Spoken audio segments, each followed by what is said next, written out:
이 시간 우리가 여호와께로 돌아가자라는 제목으로 하나님의 말씀을 나누려고 하는데요. 2025년이라는 새해가 밝았습니다. 그리고 새해 첫날 첫 시간을 우리가 하나님 앞에 드리게 되었는데요. 성경의 첫 제사로 기록된 아담과 아벨의 제사 가운데 하나님께서 아벨의 제사를 응답하신 이유는 아벨이 하나님 앞에 제물을 드릴 때 첫 새끼 그리고 가장 고급진 기름을 하나님 앞에 드렸기 때문에 하나님의 연락받았다 그러는데, 올 한 해 동안 우리의 인생 가운데 하나님의 응답이 우리가 첫 시간을 드리고 첫 마음을 우리가 하나님 앞에 아벨처럼 드리는 마음으로 이렇게 기도로 시작하기 때문에 올 한 해 동안 하나님께서 우리의 인생에 연락하시는 한 해가 되는 그런 은혜가 있기를, 축복이 있기를 주의 이름으로 축원합니다. 모든 것은 하나님으로부터 주어지는 거죠. 물질도 하나님으로부터 주어지는 거고, 또 우리에게 주어진 재능도 하나님으로부터 주어지는 거고요. 또 2026년이라는 새해도 1년이라는 이 시간도 하나님으로부터 주어지고, 또 우리는 잠시 맞는 것 뿐이죠. 물질도 재능도 시간도. 그렇기 때문에 우리가 잠시 맡은 자로서, 청지기로서 맡은 자에게 구할 것은 충성이라고 올 한 해 동안 우리에게 맡겨진 이 1년이라는 시간을 잘 하나님의 뜻대로 활용하여서 착하고 충성된 종이라고 우리가 하나님 앞에 칭찬받았으면 하는 바람 마음으로 오늘 본문에서 말씀을 우리가 일주일 동안 살펴보면서 우리를 향하신 하나님의 계획, 뜻을 발견하는 시간이 되었으면 좋겠습니다. 오늘은 호세아 선지자 말씀 가지고 나누고, 마지막 일주일 때에는 하박국 선지자. 구약 성경의 선지서는요, 하나님의 부르심을 받아서 하나님의 말씀을 선지자를 통해서 주어졌을 때에는 이스라엘 백성 가운데 죄가 많을 때예요. 죄에 대해서 지적하고 죄에 대해서 돌이키게 할 때에 선지자들의 활동이 많거든요. 하박국 선지자부터 이제 앞으로 호세아서부터 하박국서까지의 말씀을 살펴볼 텐데요. 모든 선지자들은 이스라엘의 유다 백성이 멸망하기 전에 선포되어진 말씀들이에요. 호세아서도 지난번에 금요 기도 시간에 우리가 함께 나눴기 때문에 역사적인 배경보다도 하나님의 백성을 향한 하나님의 마음, 그리고 하나님의 백성이 하나님 앞에 어떻게 서야 되는지에 대해서 초점을 맞춰서 말씀을 나누려고 하는데요. 왜 하나님의 백성임에도 불구하고 멸망하는가? 왜 하나님의 백성임에도 불구하고 실패하고 넘어지는가? 그 이유는 성경에서 분명하게 말씀하고 있는데요. 그것은 하나님에 대한 불순종 때문이다 라고 성경은 처음부터 이야기하는 거예요. 그래서 태초부터 하나님께서 에덴 동산을 창설하시고 그 가운데 아담과 하와로 하여금 에덴 동산을 관리하게 했잖아요. 하나님의 뜻 가운데서 하나님의 나라가 확장되게 하는 그런 중요한 사명을 주셨어요. 아담과 하와에게요. 생육하고 번성하고 땅에 충만하고 땅을 다스리는 하나님 역할을 대리 수행하는 왕적인 존재로 하나님께서 아담과 하와를 창조하셨죠. 그런데 그 하나님이 주신 그 축복, 은혜를 계속 누리기 위해서는 하나님의 말씀에 순종하는 거예요. 그래서 하나님께서 에덴 동산에 선악을 알게 하는 나무를 두시고, 선악을 알게 하는 나무의 열매를 따먹는 날에는 반드시 죽으리라, 그렇게 첫 언약을 맺었거든요.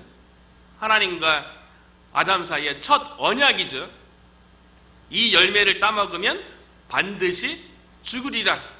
이 얘기는 뭡니까? 따먹지 말라고 했기 때문에 그 말씀에 순종하면 반드시 죽지 아니하리라. 말씀에 순종하면 반드시 살고 반드시 영생하리라. 이 축복이 주어지는 거고요. 말씀에 불순종하면 반드시 죽으리라. 반드시 멸망하리라. 그렇게 언약을 맺은 거예요. 그러니까 하나님의 백성이 살 길은 하나님의 말씀에 순종하는 거예요. 하나님의 말씀에 불순종하면 반드시 사망의 길로 갈 수밖에 없고 멸망의 길로 걸을 수밖에 없다는 거죠.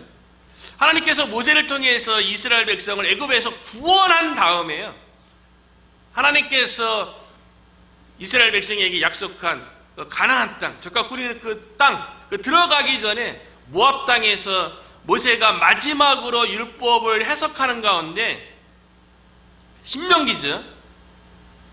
모세를 통해서 하나님께서 약속한 땅 가나안 땅에 들어가거든 순종하면 하나님께서 복을 주실 것이고, 집에서도 복받고 나가도 복받고 성읍에서도 복받고 가정에서도 복받고 하나님의 축복이 주어질 것이지만, 만약에 하나님의 백성이 하나님의 말씀을 지키지 아니하고 순종하지 아니하면, 신명기 28장에 말씀하죠.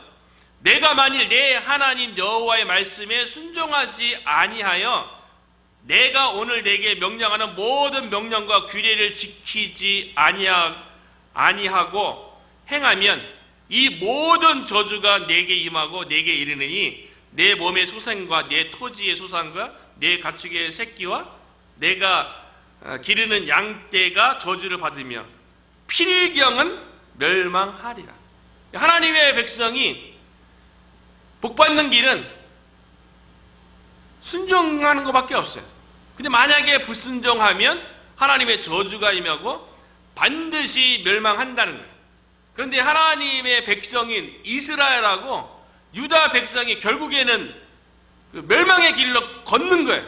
그러니까 멸망의 길로 걷는 그 백성을 향해서 하나님께서 선자를 계속 보내서 하나님께로 돌이키라고, 불순종의 길을 걸어서 멸망으로 가지 말고 하나님께로 돌아오라고 구약 성경에 기록된 수많은 선지자들이 하나님의 백성을 향해서 하나님의 말씀을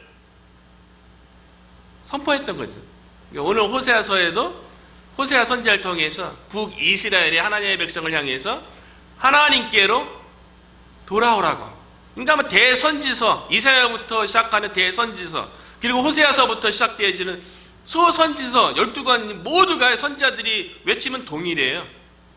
하나님의 백성이 불순종을 통하여서 멸망의 길로 가지 말고 하나님의 말씀에 순종할 수 있도록 하나님께로 돌아오라고, 하나님의 말씀에 순종하라고 끊임없이 외치는 거예요. 그런데 최근에 계속 제가 호세아 선지자를 다시 이렇게 반복해서 설교하면서 선지서를 읽고 묵상하다 보니까 구약의 많은 하나님의 백성이 반복적으로 계속 이렇게 죄를 짓잖아요.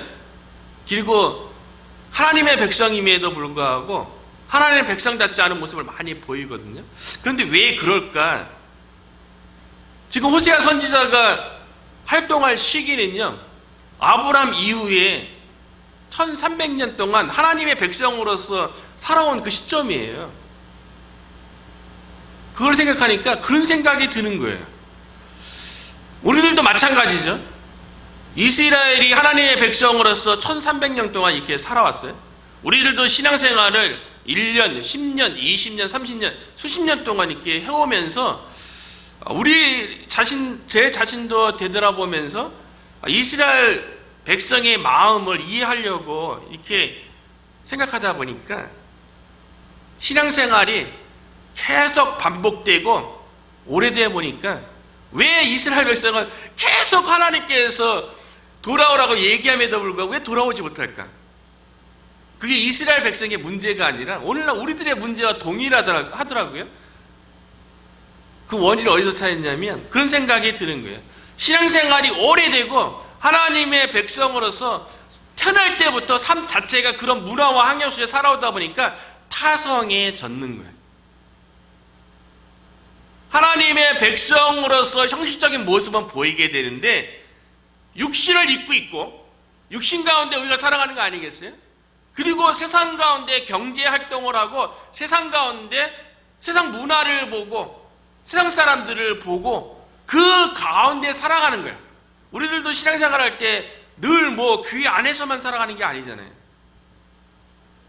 교회에서 보내는 시간보다도 세상에서 보내는 시간이 더 많아요. 그러니까 우리가 듣고 보는 게, 세상에서 듣고 보는 게 더 많은 거예요. 그러다 보니까 때로는 마음이 무디어지는 거죠. 신앙생활은 오래 해갖고 하나님의 백성으로서 또는 그리스도인으로서 어떻게 살아야 된다는 거는 충분히 알아요. 그래서 형식적인 거는 어떻게 해야 된다는 거 잘 아는데 마음은 그렇지 않은 거예요. 마음은 하나님보다도 세상을 향해서 가는 거예요. 그러니까 이스라엘 백성이 생각해 보니까 스스로 하나님의 백성이 아니라고 생각한 적이 1300년 동안 한 번도 없었어요. 그리고 하나님께서 그런 이스라엘 하나님 백성을 향해서 그들의 형식적인 하나님 앞에 나오는 제사의 모습이나 번제를 드리는 모습이나 그런 거 갖고 책망한 적 한 번도 없어요. 하나님께서 이스라엘 백성을 향해서 책망했을 때냐, 마음의 문제 갖고 항상 하나님과 실질적인 교제가 있는가, 살아계신 하나님과 실질적인 만남을 가지고 실질적인 또 인격적인 교제, 그 말씀에 반응하고 말씀 가운데 하나님과 함께하고 말씀 가운데 마음에서 순종하는 모습이 있는가, 시간이 지나면서 그런 것이 무뎌진다는 거죠. 우리들도 그런 것 같아요. 그래서 2026년 새해를 시작하면서 선지서 말씀들을 쭉 우리가 발장마다 중요한 그 본문에서 말씀을 나누면서요, 우리들의 모습을 다시, 우리들도 때로는 세상 가운데, 죄성 가운데, 타성에 젖어서 실질적으로 하나님과 아주 밀접한 그 교제 가운데 나가는 것이 아니라 형식적인 그런 하나님과의 보여지는 그런 모습은 없는지 우리 스스로를 되돌아보면서 다시 한번 하나님께로 더 가까이 나아가고 하나님의 뜻에 더 순종하기 위한 그런 시간으로 이 특별 새벽 기도의 시간이 되었으면 좋겠어요. 그래서 형식적으로는 하나님의 백성의 모습이지만 마음은 하나님부터 멀어진, 그래서 실질적으로 마음속에서는 하나님의 말씀에 순종하지 않는 이스라엘 백성을 향해서 호세아 선지자가 외치는 거예요. 돌아오라는 거예요. 그러니까 이스라엘 백성은 미치겠는 거죠. 아니, 안식일도 잘 지키고 율법도 겉으로는 잘 지키는데 뭘 자꾸 돌아오라 그러냐고 그렇게 생각할 수 있어요. 그런데 선지자가 1절에 이렇게 외치죠. 오라, 우리가 여호와께로 돌아가자. 여호와께서 우리를 찢으셨으나 도로 낫게 하실 것이요 우리를 치셨으나 싸매어 주실 것임이라. 하나님은 하나님의 백성을 괴롭히는 분이 아니세요. 오늘 본문에 하나님께서 이스라엘 백성을 치시고 막 그렇게 찢으셨다는 그 표현이 쓰여져 있는데, 하나님께서 하나님의 백성을 늘 지키고 보호하는데 하나님의 백성이 죄악된 길로 걸어가름으로 인해서 하나님께서 그냥 놔두신 거예요. 허락하신 거예요. 마음이 아프지만 그냥 놔둔 거예요. 그래서 하나님의 백성이 삶 가운데 찢기는 현상이, 하나님께서 치시는 현상이 벌어진 거죠. 그래서 우리가 여호와께로 돌아가자 라고 호세아 선지자가 외치는데요, 왜 여호와께로 돌아가야만 하는지에 대해서 호세아 선지자가 하나님의 백성을 향해서요, 호세아 선지자는 여로보암 2세 때 활동했던 선지자 아닙니까? 경기적으로는 부유하고 국가적으로도 나라가 가장 영토가 넓었고 이웃 국가로부터 조공받아서 물질적으로 부유함이 없었던 가장 잘 나갔던 그 시대에 겉으로는 하나님의 축복인 것처럼 보였지만 마음은요 하나님을 멀리하고 이방신을 가까이하고 그랬던 이스라엘 백성을 향해서요, 영적으로는 무너진 거예요. 영적으로는 상처 가운데 있는 거예요. 그래서 호세아 선지자가 하나님께로 돌아가자, 왜 하나님께로 돌아가야만 하는지에 대해서 하나님께로 돌아가야만 하나님께서 치료하시는 은혜를 경험한다는 거예요. 그 영혼을, 그 마음을, 오늘날에도 뭐 겉모습은 말짱하지만 영적으로 병들고 마음적으로 병든 사람이 얼마나 많아요. 하나님께로 돌아가야만 하나님의 치료를 경험하게 된다는 거예요. 그래서 오라 우리가 여호와께로 돌아가자. 여호와께서 우리를 찢으셨으나 우리가 찢김받은 것 같은 우리의 마음이, 영혼이 상처 입은 상황 가운데 있는데 여호와께로 돌아가야만 그 마음을, 그 영혼을 낫게 하실 것이요, 하나님만이 우리의 영혼을, 하나님만이 우리의 마음을 치료하시고 고치시고 낫게 하시는 분이라는 거예요.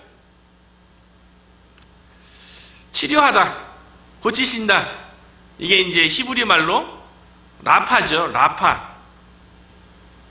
하나님은 우리를 치료하시는 분이세요. 육신의 병보다도, 육체의 병보다도 더 중하고 더 힘든 병이 마음의 병이 아니겠어요? 영혼의 병이 아니겠어요? 그 마음의 병, 영혼의 병을 하나님만이 고치실 수 있다는 거예요. 하나님께로 돌아가야만 그 마음을 하나님께서 고치신다는 거예요. 마음을 치료하신다는 거예요. 여호와 라파라고 얘기하죠. 치료하시는 하나님. 치료하시는 하나님으로 처음 등장한 것은 출애굽기 15장이에요.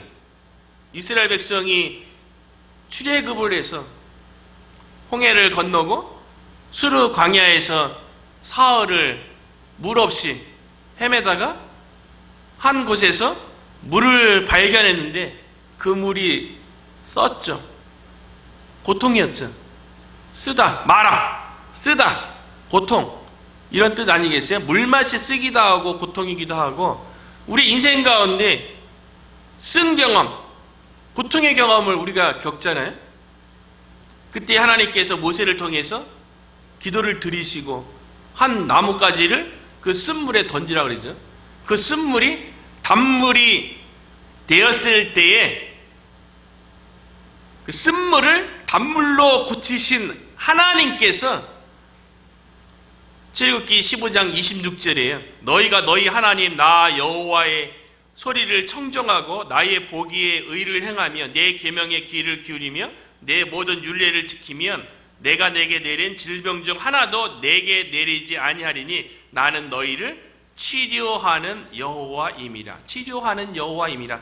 오늘 본문에 고치리라. 다 히브리어로는 라파. 하나님은 치료하시는 분이라는 거예요.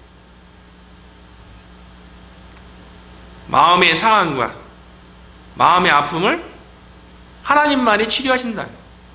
고치신다는 거예요. 마음만 그러겠어요? 인생 자체도 하나님께서 고치는 거 아니겠어요? 하나님께로 돌아오면. 대표적으로 그런 사람이 있죠.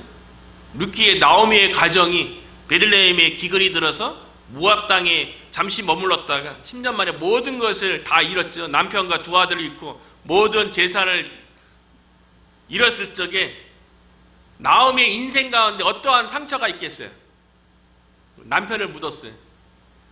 두 자식을 잃었어요. 옛날 사람들은 참 이렇게 한국 사람들은 욕도 아주 세게 하잖아요. 한 여인, 그도 여자를 또 되게 무시하는, 예전에는 그런 문화가 있었어요. 그때 한국에서는 남편이 여인보다 더 일찍 죽고 자식도 일찍 보내면 그 여인에 대해서 뭐라고 한국 사람들은 얘기했습니까? 그 박복한 인생에 대해서 한국 사람들, 저도 뭐 시골에서 몇 번 들었던 것 같은데 한국 사람들은 잔인해요. 남편 잡아먹는 여인, 아낙네, 이런 말, 자식 잡아먹는 아내, 이런 말 쓰지 않았습니까? 얼마나 잔인해. 나오미는 구약 성경에서 그 시대 때 남편 잃고 두 아들을 잃고 모든 것을 잃은 모습으로 고향 베들레헴에 돌아왔을 때 그 동네 사람들이 어떻게 그 나오미를 바라봤겠어요? 그러니까 비웃잖아요. 막 조롱하잖아요. 네가 나오미가 아니냐? 네 이름처럼 너 즐거움, 기쁨이라고 이전에 그랬잖아. 그러니까 나오미가 하는 얘기가 나를 나오미라 부르지 말고 마라라 부르라. 인생이 쓴 거예요. 인생이 고통인 거예요. 그런데 나오미가 룻과 더불어 베들레헴에 하나님이 공고하시는 땅, 하나님께서 돌보하시는 땅, 그 땅으로 돌아왔을 때, 여호와께로 돌아왔을 때 호세아 선지자 외치는 것처럼, 하나님께서 고치시는 것처럼, 싸매시는 것처럼 그 은혜가 나오미의 가정에 임해서 보아스를 통해서 기업 물을 자로 땅도 회복하고 끊어진 대도 회복되어지고 모든 것이 다 회복되는 거죠. 올 한 해 동안 우리가 끊임없이 하나님께로 돌아가는, 우리 장로교회를 개혁교회라고 그러잖아요. 개혁교회에 처음 탄생했을 때 종교 개혁자들이 이 개혁교회, 이 장로교회 이 전통에 대해서 뭐라고 얘기했냐면요, 개혁교회는 계속 개혁되어야 한다. 말씀을 통하여서 하나님께로 한 번 돌아왔는데 이것이 한 번으로 끝나는 것이 아니라 우리는 육신 가운데 늘 살아가고 세상 가운데 살아가기 때문에 언제나 죄로부터 오염 가운데 있다는 거예요. 그때 말씀으로 늘 점검하고 말씀을 통해서 다시 하나님께로 돌아가고 말씀을 통해서 다시 돌아가고, 그래서 개혁교회는 계속 개혁되어지는 일이 반복되어져야 한다. 이게 종교 개혁자들의 모토였어요. 우리는 한번 회개하고 하나님 앞에서 신실하게 신앙생활을 한다고 생각될지 모르지만 하나님의 말씀 앞에서 늘 점검하면서 우리의 영혼을 하나님 앞에 세우는, 자꾸 하나님께로 돌아가는, 그래서 하나님으로부터 여호와 라파 고치시고 싸매시는 은혜가 올 한 해 동안 우리의 심령과 가정과 교회 가운데 그 치료의 은혜가 임하기를 주의 이름으로 축원합니다. 이 일을 위해서 예수님께서 오신 거 아니겠어요? 치료하기 위해서. 마태복음 9장 12절에 보니까요, 예수께서 들으시고 이르시되 건강한 자에게는 의원이 쓸데없고 병든 자에게라야 쓸데있느니라. 병든 자에게라야 예수님이 필요하다는 거예요. 예수님은 병든 자를 위해서 왔다는 거예요. 그 병을 고치기 위해서 예수님께서 이 땅에 오셨다는 거죠. 왜 호세아 선지자가 여호와께로 돌아가자고 외치냐면, 두 번째는요, 여호와께로 돌아가야 살 길이 생기는 거예요. 다시 일어서는 은혜가 생기는 거예요. 그래서 두 번째 보면요, 여호와께로 돌아가면 여호와께서 이틀 후에, 첫째 날에는 우리를 고치시고 싸매주시는 은혜가 임하고요, 여호와께로 돌아가면 이틀 후에는 우리를 살리시며 셋째 날에 우리를 일으키시리니 우리가 그의 앞에서 살리라. 여호와께로 돌아가야만 우리에게 살 길이 있다는 거예요. 생명의 길이 있다는 거예요. 우리가 다시 일어설 수 있는 은혜가 있다는 거예요. 무엇을 통해서 우리가 다시 살 수 있는 힘을 얻겠어요? 세상 어디에서 우리가 다시 살 수 있는 그 지혜와 방법을 얻을 수 있겠어요? 하나님께로 다시 돌아가면 우리를 살리는, 우리 가정을 살리는, 우리 교회를 살리는, 다시 일어서게 하는 은혜가 하나님께로 돌아갈 때 주어짐을 믿습니다. 그래서 다윗도요, 인생 가운데 얼마나 굴곡진 인생을 살았어요. 그럴 때마다 다윗은 기도함으로 하나님 앞에 자꾸 나가는 거예요. 돌아가는 거예요. 그래서 다윗이 이렇게 고백하지 않습니까? 시편 23편 3절이죠. 내 영혼을 소생시키시고. 다윗이 사울왕에게 쫓길 때, 아들 압살롬에게 쫓길 때 영적으로 얼마나 낙담하고 실족하고 그랬겠어요. 그럴 때마다 여호와께로 돌아가서 여호와께서 다윗의 영혼을 소생시키는 은혜를 경험했어요. 예수님도 말씀했잖아요. 예수님께서 이 땅에 오신 이유가 무엇입니까? 요한복음 10장 10절에 보면 내가 온 것은 양으로 생명을 얻게 하고 더 풍성히 얻게 하려 함이라. 우리에게 생명을 주기 위해서, 우리를 살리기 위해서 예수님께서 오셨다는 거예요. 올 한 해 동안 자꾸 말씀을 통해서 하나님께로 돌아가고 우리를 살리는 예수 그리스도, 그분을 붙잡음으로 인해서 우리에게 살 길이 열리고 다시 일어서는 은혜가 임하기를 주의 이름으로 축복합니다. 그럼 어떻게 우리가 여호와께로 돌아가죠? 어떻게 돌아갈 수 있을까요? 호세아 선지자는 다시 또 외쳐요. 두 번째 외침은 뭐냐면 여호와께로 돌아가기 위해서 힘써 여호와를 알자라는 거예요. 3절이죠. 그러므로 결과적으로, 결론적으로 여호와께로 돌아가야만 치유가 일어나고, 여호와께로 돌아가라면 가야만 살 길이 생기고 일어서는 길이 생기는데 어떻게 돌아갈 수 있는가? 그러므로 우리가 여호와를 알자, 힘써 여호와를 알자. 제가 좋아하는 그 히브리어 2개가 있다고 늘 얘기하잖아요. 제가 가장 좋아하는, 하나님의 사랑에 대한 헤세드도 있지만 제가 히브리어 중에 가장 좋아하는 단어가 하나가 선하다, 하나님 보시기에 좋았다 했던 그 토브, 하나님의 의도대로 되어지는 것, 하나님의 계획대로 되어지는 것, 그래서 그것이 아름다운 거고 탁월한 거고 그것이 좋은 거고 선한 거로 문맥에서 그렇게 번역된다고 얘기했잖아요. 하나님은 선하신 분이라고. 우리 가운데 오직 선만 이루어지는 거예요. 하나님의 선만. 그 단어하고 또 한 단어가, 하는 내가 좋아하는 단어가 야다라고 얘기했잖아요. 알다, 히브리어로 알다, 야다는 단순히 지식적인 정보. 이스라엘 백성이 하나님에 대해서는 많이 알죠. 그런데 우리가 힘써 여호와를 알자 할 때 그 알다의 히브리어 야다는 경험을 통해서, 친밀한 만남을 통해서, 인격적인 교제를 통해서 아는 걸. 이것은 마치 부부가 서로 아는 것과 같은 거죠. 함께 사는 걸 통해서 아는 것. 누가 이렇게 우리가 안다고 얘기했을 때 그냥 이름 정도잖아요. 그 사람에 대한 정보 정도잖아요. 그 삶을 통해서 아는 거는 야다라고요. 그렇게 알자라는 거예요. 이스라엘 백성이 하나님을 아는 거는 인격적인 교제와 친밀한 교제 가운데 마음에서 하나님을 아는 게 아닌 거예요. 올 한 해 동안 우리가 하나님을 알아가되 정말 영으로, 마음으로, 실질적인 삶 속에서 하나님의 살아계심이 우리의 마음속에서 경험되어지고, 우리의 마음속에서 말씀 가운데, 기도 가운데 인격적인 교제를 통하여서 하나님에 대해, 하나님의 성품에 대해서, 하나님의 일하심에 대해서 깊이 경험되어지기를 축원합니다.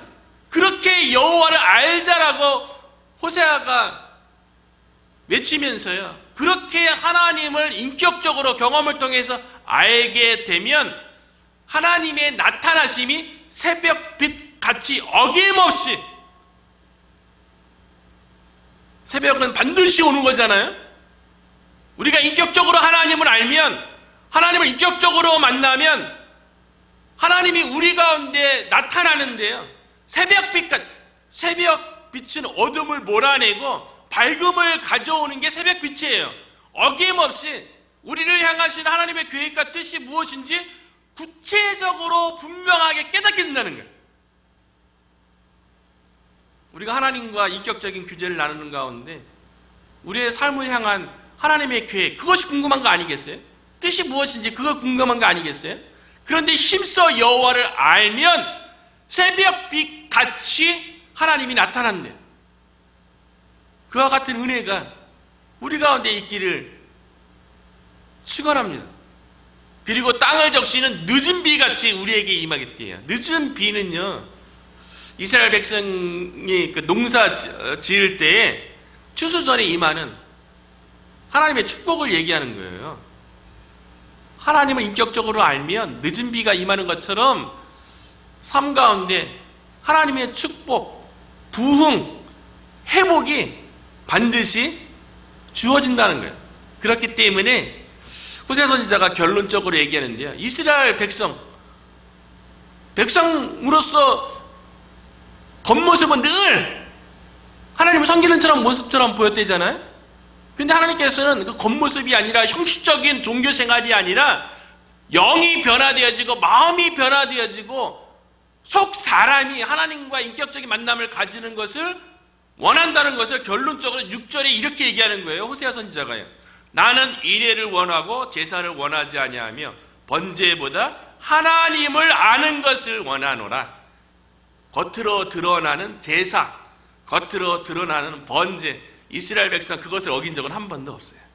그것 가지고 하나님의 백성이라고 늘 선민의식, 배타적인 이방인들은 다 지옥의 불쏘시개로 쓰임받을 쓸데없는 인생이라고 그렇게 배타적인 생각을 살았던 민족이 이스라엘 민족이에요. 겉으로 드러나는 제사, 번제에 드리는 모습을 하나님의 백성답게 보였지만 속사람, 마음속에서는 인애가 없어요. 하나님의 사랑이 없어요. 마음속에는 하나님을 아는 것이 없어요.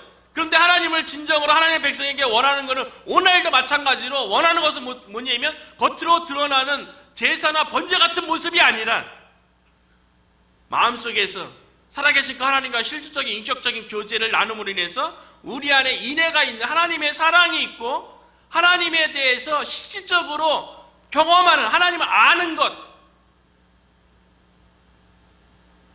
하나님과 실질적인 친밀한 교제를 나누는 것, 하나님께서 이걸 원한다는 거예요. 올 한 해 동안 또 새해 첫날인데요. 정말 우리의 속사람, 우리의 마음을 다시 돌아보고 우리가 여호와께로 돌아가서 우리 가운데 찢긴 곳이 있다면, 상한 곳이 있다면 하나님께서 치료하시고 싸매주시는 은혜가 하나님께로 다시 돌아가서 그 은혜를 경험했으면 좋겠고요. 하나님을 힘써 알아감으로 새벽빛같이 임하는 하나님의 분명한 뜻, 계획, 구원을 발견하고요. 형식적인 모든 것들은 다 벗어버리고 우리의 속사람이 새로워짐으로 우리의 마음 가운데 하나님의 인애와 하나님과 인격적인 교제를 통해서 하나님을 더 깊이 아는 그 은혜가 우리 각자의 삶 가운데, 우리 교회 가운데, 가정 가운데 충만하게 임하게 되기를 주님의 이름으로 축복합니다.